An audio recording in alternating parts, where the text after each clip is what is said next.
এত লুটপাট। আপনার ব্রিটেনের ব্রিটিশ দ্বীপপুঞ্জ বলে একটি জায়গা আছে, ব্রিটিশ ভার্জিন দ্বীপপুঞ্জ।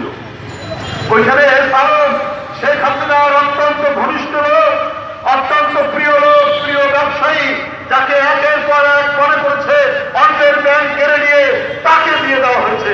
সেই আলমের প্রায় 18টি ব্যবসা প্রতিষ্ঠান পাওয়া গেছে, 18টি ব্যবসা প্রতিষ্ঠান পাওয়া গেছে।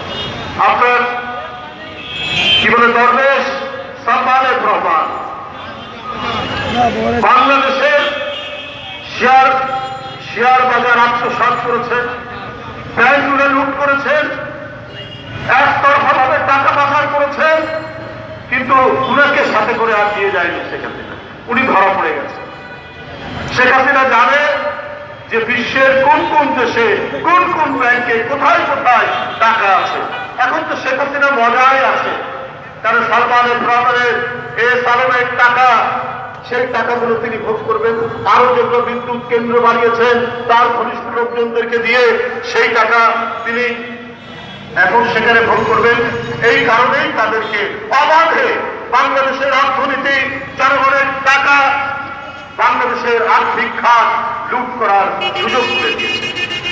এখন কারাগারের ভিতরে নাকি সালমানের রহমান খুব বহাল তবিয়তে আছেন শুনি, সেইখানে নাকি নানা তৎপরতা চালাচ্ছে। হতেও পারে আপনার যে গার্মেন্টস সেক্টর যে অস্থির হয়ে আছে, প্রতিদিন রাস্তা অবরোধ, পথ অবরোধ একটার পর একটা ঘটে যাচ্ছে।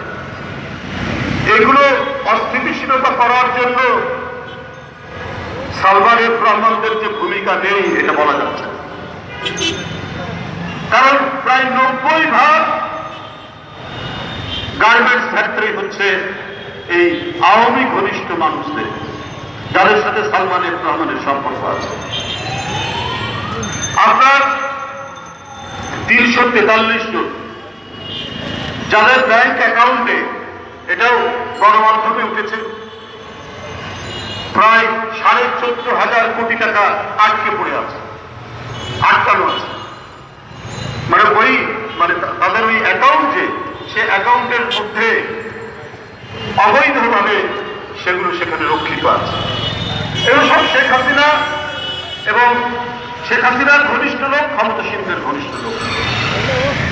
এই 15-16 বছর এত কিছু করার পরেও গোপনে নানাভাবে যেগুলো লোকচক্ষুর অন্তরালে ছিল এবং মিডিয়ার অন্তরালে ছিল, সেগুলো কিছু কিছু হয়তো এখন বের হচ্ছে। কারণ মিডিয়াও স্বাধীনভাবে কাজ করতে পারেনি শেখ হাসিনার আমলে। জেলে যেতে হয়েছে, কারাগারে যেতে হয়েছে, চাকুরিচ্যুতি হয়েছে।